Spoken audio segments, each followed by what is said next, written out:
नमस्ते बच्चों, साई राम। बच्चों, अब तक हमने पाठ 1, 2 और 3 ये कंप्लीट किया और आज हम रिवाइज करेंगे बच्चों। तो हमारा FA2 के लिए चैप्टर 1 एंड चैप्टर 2 हमें पढ़ना है, ठीक है। और जो सब व्याकरण भी हमने पढ़ा था वो भी हमें रिवाइज करना है। तो हम पहले देखेंगे चैप्टर 1, एक किरण। तो इसके कवि कौन है? सोहनलाल द्विवेदी, ठीक है। और हमने क्या पढ़ा था? एक किरण आई, छाई दुनिया में ज्योति निराली, रंगी सुनहले रंग में पत्ती पत्ती डाली डाली। एक किरण आई, लाई पूरब में सुखद सवेरा, हुई दिशाएं लाल, लाल हो गया धरा का घेरा। एक किरण आई, हंस हंस कर फूल लगे मुस्काने, बही सुगंधित पवन, गा रहे भौरे मीठे गाने। और एक किरण बन तुम भी, फैला दो दुनिया में जीवन, चमक उठे सुंदर प्रकाश से इस धरती का कण कण। तो आपको याद है बच्चों हमने क्या पढ़ा था? हमने ये सब नए नए शब्दों को पढ़ा था। तो आप ये प्रैक्टिस कीजिए, पढ़कर और लिखकर प्रैक्टिस कीजिए। तो पहला वाला क्या है? ज्योति। ज्योति प्रकाश। ज्योति का मतलब है प्रकाश। ज्योति प्रकाश। नेक्स्ट, निराली अनोखी। निराली अनोखी। निराली अनोखी। नेक्स्ट, सुनहला रंग। सुनहला रंग मतलब सोने जैसा रंग। सुनहला रंग, सोने जैसा रंग। सुनहला रंग, सोने जैसा रंग। उसके बाद सुखद सवेरा। सुखद सवेरा का मतलब है सुख देने वाली सुबह। सुख देने वाली सुबह। सुखद सवेरा, सुख देने वाली सुबह। उसके बाद धरा, धरती। धरा, धरती। धरा, धरती।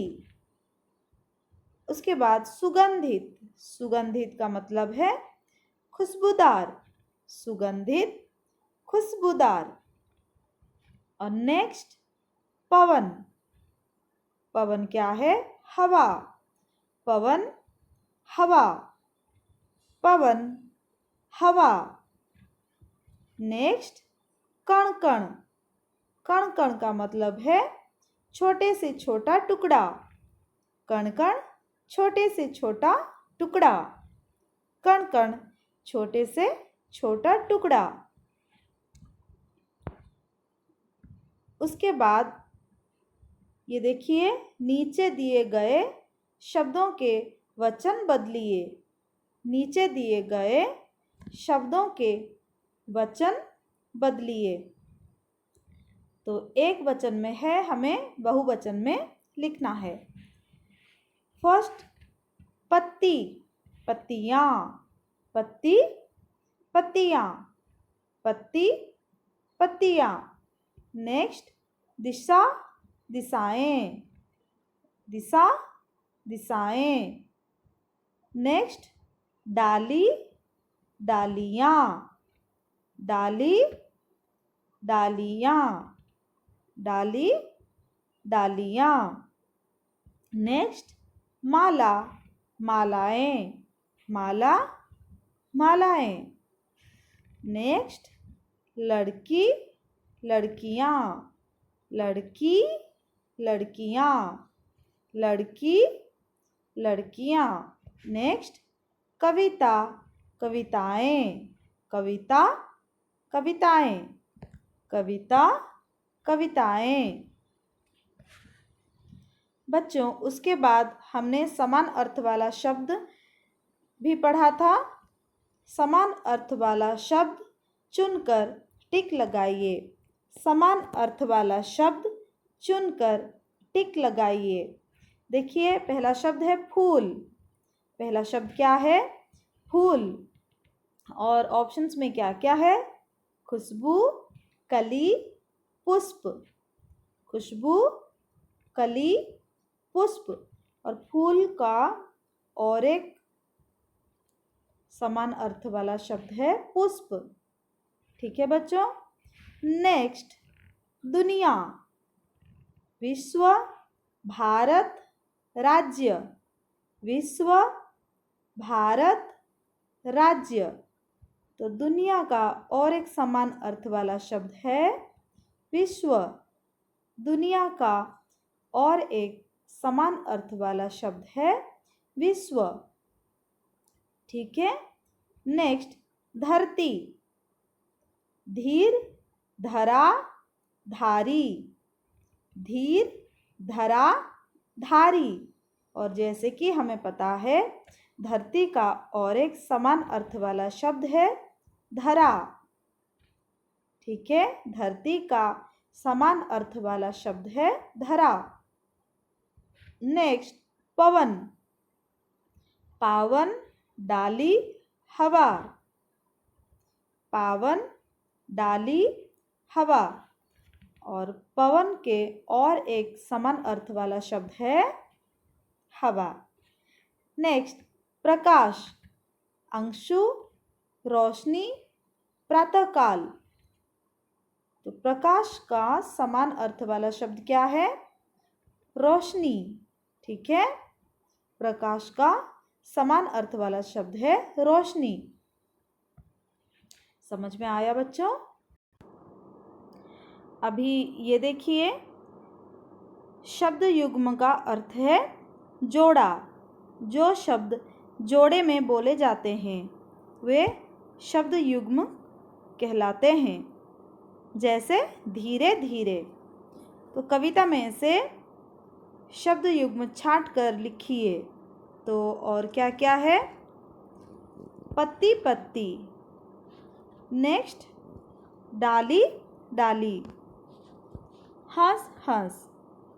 नेक्स्ट, कण कण। ठीक है। पत्ती पत्ती, डाली डाली, हंस हंस, कण कण। नेक्स्ट हम ये पढ़ेंगे और उसके बाद जो सही उत्तर है वहाँ पर हम टिक लगाएंगे। एक किरण आई, हंस हंस कर फूल लगे मुस्काने, बही सुगंधित पवन, गा रहे भौरे मीठे गाने। तो कौन मुस्काने लगा है? पवन, भौरे, फूल। कौन मुस्काने लगा है? फूल। तो हम फूल पर टिक लगाएंगे।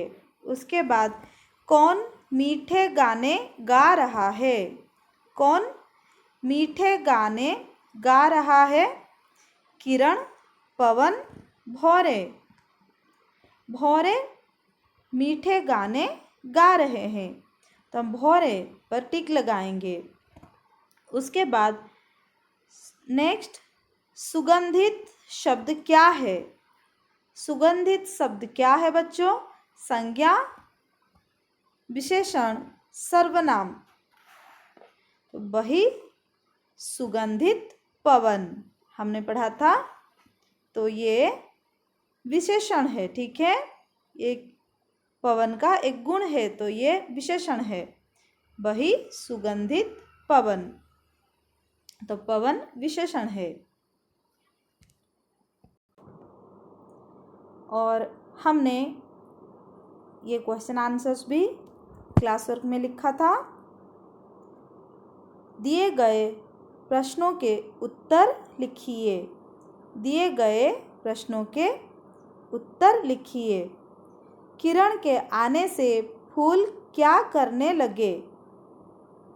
किरण के आने से फूल क्या करने लगे? किरण के आने से फूल मुस्काने लगे। किरण के आने से फूल मुस्काने लगे। उसके बाद सेकंड, इस कविता के माध्यम से कवि क्या संदेश देना चाहता है? तो इसका उत्तर क्या है? इस कविता के माध्यम से कवि यह संदेश देना चाहता है कि जिस प्रकार एक किरण के आने से धरती पर चारों ओर अनोखा प्रकाश फैल जाता है, उसी प्रकार तुम भी संसार में किरण की तरह चमको और प्रकाश फैलाओ।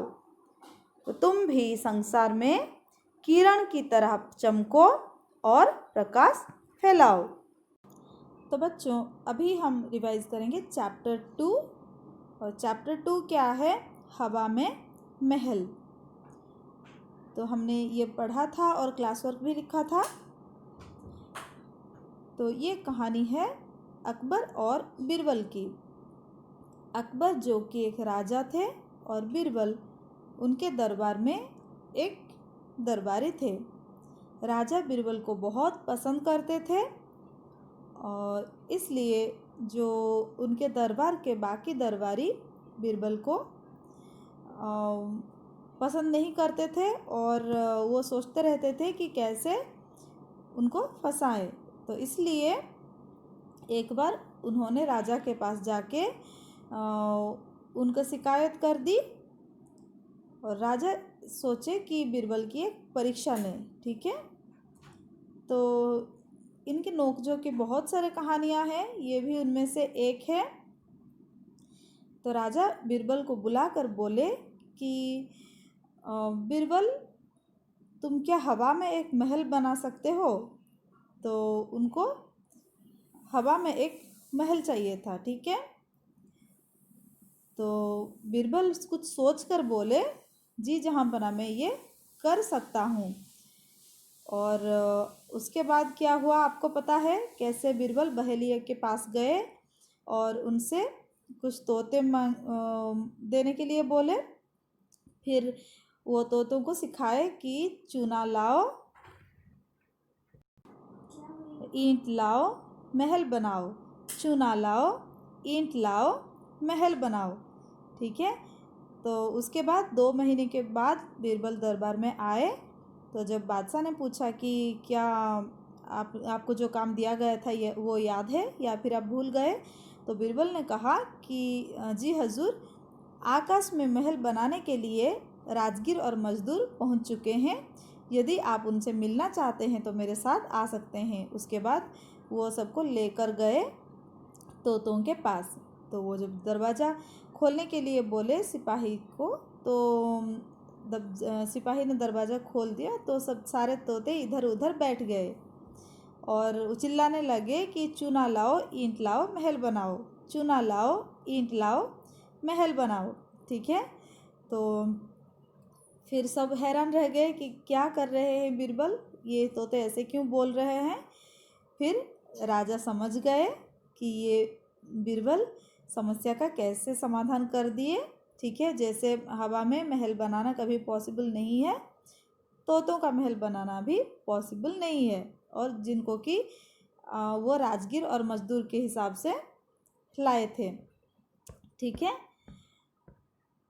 तो इस कहानी से ये सीख मिलती है कि संकट आने पर हमें अपनी बुद्धि और विवेकशीलता का प्रयोग करना चाहिए। संकट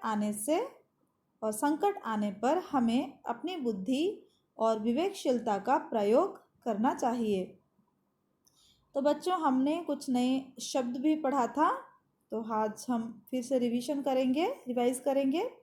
दरबारी, राजा के दरबार में काम करने वाला। दरबारी, राजा के दरबार में काम करने वाला। बुद्धिमानी, होशियारी, बुद्धिमानी, होशियारी। लोकप्रियता, लोगों में प्रिय होने का भाव। बच्चों, ये सब आप याद रखिए। ठीक है, लोकप्रियता, लोगों में प्रिय होने का भाव। ईर्ष्या, जलन, ईर्ष्या, जलन। आवश्यकता, जरूरत, आवश्यकता, जरूरत। बहेलिया, चिड़िया पकड़ने वाला। बहेलिया किससे कहते हैं? चिड़िया पकड़ने वाला। शीघ्र, जल्दी, शीघ्र, जल्दी। प्रबंध, इंतजाम, प्रबंध, इंतजाम। असंभव, जो हो ना सके, असंभव, जो हो ना सके। निर्माण कार्य, बनाने का काम। निर्माण कार्य क्या है? बनाने का काम। प्रारंभ, शुरू, प्रारंभ, शुरू। उसके बाद एक मुहावरा भी है, दांतों तले उंगली दबाना। इसका मतलब हैरान रह जाना। ठीक है, तो बच्चों नीचे दिए प्रश्नों के उत्तर दीजिए। ये मौखिक है। बीरबल कौन थे? बीरबल बादशाह अकबर के दरबारी थे। बीरबल कौन थे? बीरबल बादशाह अकबर के दरबारी थे। बीरबल बहेलिए के पास क्यों गए? बीरबल बहेलिए के पास तोते लेने गए। बीरबल बहेलिए के पास तोते लेने गए। चूना लाओ, ईंट लाओ, महल बनाओ। कौन ऐसा चिल्ला रहा था? तो चूना लाओ, ईंट लाओ, महल बनाओ, ऐसे तोते चिल्ला रहे थे। कौन चिल्ला रहे थे? तोते। और ये हमने क्लास वर्क में लिखा था, तो हम ये भी देखेंगे। सभी दरबारी बीरबल से ईर्ष्या क्यों करते थे? सभी दरबारी बीरबल से ईर्ष्या क्यों करते थे? इसका उत्तर है, बादशाह अकबर बीरबल को बहुत पसंद करते थे, इसलिए सभी दरबारी बीरबल से ईर्ष्या करते थे। बादशाह अकबर बीरबल को बहुत पसंद करते थे, इसलिए सभी दरबारी बीरबल से ईर्ष्या करते थे। नेक्स्ट, सिपाही के दरवाजा खोलने पर क्या हुआ? सिपाही के दरवाजा खोलते ही सारे तोते इधर उधर बैठ गए और जोर जोर से चिल्लाने लगे। सिपाही के दरवाजा खोलते ही सारे तोते इधर उधर बैठ गए और जोर जोर से चिल्लाने लगे। वो क्या चिल्लाने लगे? चूना लाओ, ईंट लाओ, महल बनाओ। ठीक है, उसके बाद अभी देखिए, सही उत्तर चुनकर टिक लगाइए। सही उत्तर चुनकर टिक लगाइए। पहला वाला, बादशाह ने बीरबल से कहाँ महल बनाने के लिए कहा? बादशाह ने बीरबल से कहाँ महल बनाने के लिए कहा? जमीन पर, आकाश में, पाताल में। तो इसका उत्तर क्या है बच्चों? आकाश में। बादशाह ने बीरबल से आकाश में महल बनाने के लिए कहा। उसके बाद देखिए, महल बनाने के लिए बीरबल ने कितने महीने का समय मांगा? 2 महीने, 3 महीने, 4 महीने। तो इसका उत्तर क्या है? 2 महीने। महल बनाने के लिए बीरबल ने 2 महीने का समय मांगा। बीरबल ने कमरे का दरवाजा किससे खुलवाया? बीरबल ने कमरे का दरवाजा किससे खुलवाया? बादशाह से, सिपाही से, दरबारी से। तो इसका उत्तर क्या है बच्चों? सिपाही से। बीरबल ने कमरे का दरवाजा सिपाही से खुलवाया। और उसके बाद सही शब्द चुनकर खाली स्थान पूरे कीजिए। तो क्या क्या दिया गया है? तोते, समस्या, बीरबल, सिपाही। और पहला वाला आप देखिए, बादशाह डैश को बहुत पसंद करते थे। बादशाह बीरबल को बहुत पसंद करते थे। बादशाह बीरबल को बहुत पसंद करते थे। नेक्स्ट, बीरबल ने एक डैश से कमरे का दरवाज़ा खुलवाया। बीरबल ने एक सिपाही से कमरे का दरवाज़ा खुलवाया। बीरबल ने एक सिपाही से कमरे का दरवाज़ा खुलवाया। नेक्स्ट, दरवाजा खुलते ही सारे डैश इधर उधर बैठ गए। दरवाजा खुलते ही सारे तोते इधर उधर बैठ गए। दरवाजा खुलते ही सारे तोते इधर उधर बैठ गए। नेक्स्ट, बीरबल अपनी बुद्धिमानी से कठिन डैश को भी हल कर देते थे। बीरबल अपनी बुद्धिमानी से कठिन समस्या को भी हल कर देते थे।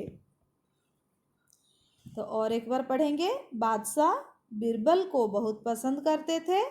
बीरबल ने एक सिपाही से कमरे का दरवाज़ा खुलवाया।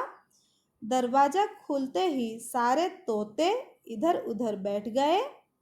बीरबल अपनी बुद्धिमानी से कठिन समस्या को भी हल कर देते थे। और नेक्स्ट, जो शब्द किसी जाति के बारे में बताते हैं वे जातिवाचक संज्ञा कहलाते हैं, और जो शब्द किसी विशेष व्यक्ति तथा वस्तु के बारे में बताते हैं वो व्यक्तिवाचक संज्ञा कहलाते हैं। तो यहाँ पर हमें देखना है कि कौन सी जातिवाचक है और कौन सा व्यक्तिवाचक। तो ईंट ये है जातिवाचक। फिर महल ये भी जातिवाचक। अकबर ये व्यक्तिवाचक। सचिन व्यक्तिवाचक। दरवाजा जातिवाचक। ठीक है। उसके बाद नीचे दिए अनेक शब्दों के लिए एक शब्द लिखिए। ईर्ष्या करने वाला ईर्ष्यालु। ईर्ष्या करने वाला ईर्ष्यालु। जो संभव हो न सके असंभव। जो संभव हो न सके असंभव, और जो संभव ना हो असंभव। दरबार में रहने वाला दरबारी। जो लोगों में प्रिय हो लोकप्रिय। जो लोगों में प्रिय हो लोकप्रिय। चिड़िया पकड़ने वाला बहेलिया। चिड़िया पकड़ने वाला बहेलिया। नीचे दिए शब्दों के बहुवचन लिखिए। तोता तोते। महीना महीने। बालिका बालिकाएं। तारा तारे। समस्या समस्याएं। आवश्यकता आवश्यकताएं। कमरा कमरे। परीक्षा परीक्षाएं। ठीक है। और उसके बाद आप ये देखिए, तोतों को इस प्रकार बोलते देखकर सभी ने दांतों तले उंगली दबा ली। इस वाक्य का साधारण अर्थ है कि तोतों को इस प्रकार बोलते देखकर सभी को बहुत हैरानी हुई। ठीक है। नीचे दिए मुहावरों में दांत शब्द का प्रयोग हुआ है। इनके अर्थ समझकर वाक्य बनाइए। दांत पीसना। दांत पीसना का मतलब क्या है? बहुत गुस्सा होना। और यहाँ पे एक वाक्य भी लिखा गया है। पुत्र के वार्षिक परीक्षा में कम अंक आने पर पिता दांत पीसने लगे। पुत्र के वार्षिक परीक्षा में कम अंक आने पर पिता दांत पीसने लगे। नेक्स्ट, दांत खट्टे करना मतलब बुरी तरह हराना। और रानी लक्ष्मीबाई ने अंग्रेजों के दांत खट्टे कर दिए। रानी लक्ष्मीबाई ने अंग्रेजों के दांत खट्टे कर दिए। नेक्स्ट, दांतों पसीना आना मतलब बहुत मेहनत करना। नौकरी ढूंढने में मेरे मित्र को दांतों पसीना आ गया। नौकरी ढूंढने में मेरे मित्र को दांतों पसीना आ गया। ठीक है बच्चों, तो आप जो क्लास वर्क लिखा गया है अच्छे से पढ़िए और प्रैक्टिस कीजिए। उसके साथ बुक एक्सरसाइज ये भी प्रैक्टिस कीजिए। अपना FA2 एग्ज़ाम के लिए चैप्टर 1 और चैप्टर 2 अच्छे से पढ़िए। धन्यवाद बच्चों।